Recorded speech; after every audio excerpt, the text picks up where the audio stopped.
rasa-rasanya makanannya enak ini. Wah, makanya saya datang ke sini. Wah.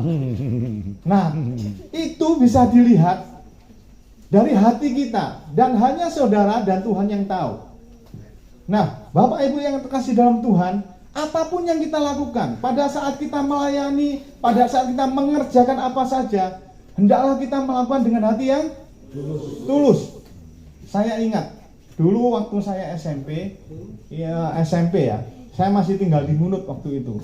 Nah, saya karena tinggal di sebuah panti asuhan di asrama Bula Street, tahu ya situasinya seperti apa. Nah, saya punya tugas waktu itu pagi, hari Minggu pagi. Itu tugasnya paling berat. Dan itu tidak pernah ganti, biasanya nggak di rolling. Oh, hari ini tugas ini, besok gantian. Jadi itu setiap berapa bulan sekali ganti. Nah, selain saya punya tugas utama, nah tugas saya tambahan itu membersihkan gereja. Jadi gereja itu bangku, saya mungkin sebesar ini kurang lebih, ke gedung di belakang ini lebih lebar sedikit ya. Jadi bangku, angkati, ditumpuk, sapu, lalu ngepel, itu sendirian. Nah, jadi setelah mengerjakan tugas utama, mungkin nyapu bagian belakang, lalu membersihkan gereja, karena gerejanya itu belum dibangun sebesar sekarang. Kalau Bapak Ibu pernah ke Ngunut, ada gereja yang besar sekali. Nah, itu dulu saya bergereja di situ. Itu besar sekali. Sebelum dibangun gerejanya itu sebesar ini, kurang lebar sedikit.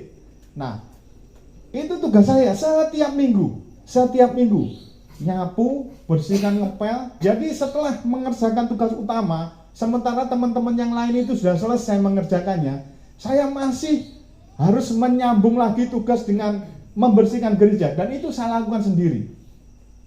Saya nyapu, angkat bangku ke atas, kemudian nyapu, pel bersih semua. Nah, tapi sebelum itu disulai ya, dilap semua. Pokoknya itu tugas setiap minggu. Nah, satu kali itu saya berpikir gini ya, selesai saya nyapu, bersihkan semua. Nah, tinggal saya ngepel. Saya ngepel dapat separuh itu, di luar saya kedengaran teman-teman sudah main semua. Oh, sudah ada yang, pokoknya bercanda main. Saya lalu lihat dari jendela, enak ya, semua sudah mengerjakan tugasnya selesai. Nah, saya masih ngepel, dan itu saya lakukan tiap minggu. Tidak ada satupun teman yang lihat dan membantu. Kamu ngepel, ayo saya bantu. Tidak ada, satupun tidak ada. Dan itu saya lakukan setiap minggu. Minggu dan Sabtu selalu saya lakukan seperti itu. Tidak ada seorang pun yang bantu, sampai dalam hati kecil ini protes. Ya, harusnya kayak begini, ini bukan tugas saya. Ini sebenarnya tugas yang harusnya dikerjakan sama-sama, atau teman-teman yang lain dibagi rata untuk mengerjakan tugas ini.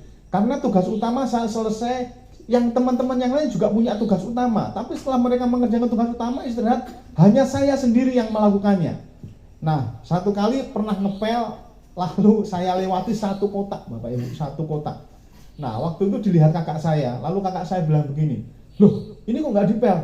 Sudahlah, itu karena mungkin hati saya jengkel, nggak ada yang bantu, saya pengen main. Nah, biasalah, usia SMP masih kecil, kalau lihat dia kerja lalu temannya tidak kerja, itu pasti dalam hati ya pasti seperti itu.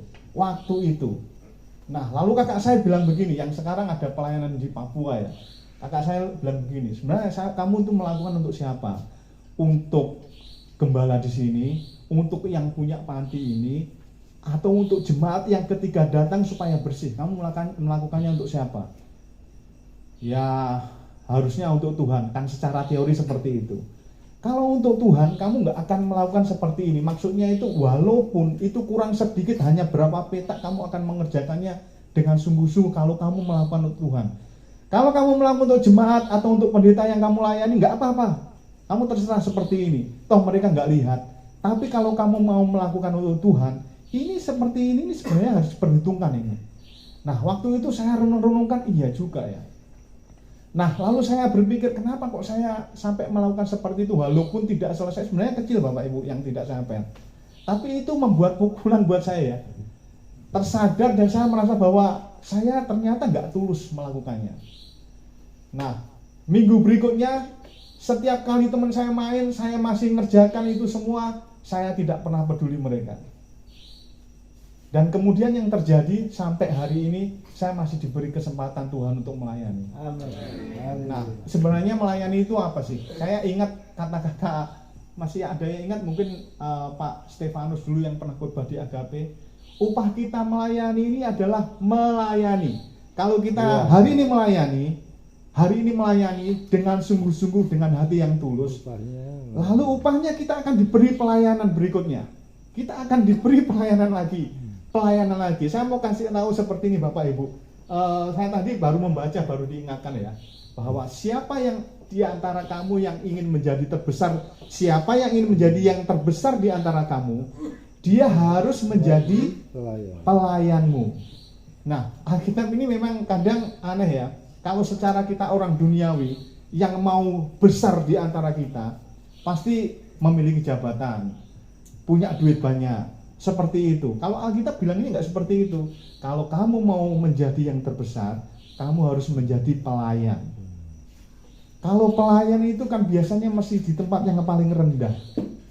Kalau Bapak Ibu nggak yang mau dilayani, di tempatnya di atas. Tapi kalau Bapak Ibu melayani, tempatnya di mana? Di bawah. Kalau tempat di bawah itu biasanya siap diinjak, siap tidak dilihat. Karena biasa orang melihat ke atas, yang di bawah-bawah itu nggak pernah dilihat. Tetapi sebenarnya itu yang Tuhan mau. Aneh ya. Tapi memang seperti itu kenyataannya Bapak Ibu. Dan Tuhan mau kita melakukan ini dengan hati yang tulus, yang benar-benar keluar dari hati kita, yang benar-benar muncul dari hati kita, dan dengan hati yang sungguh-sungguh.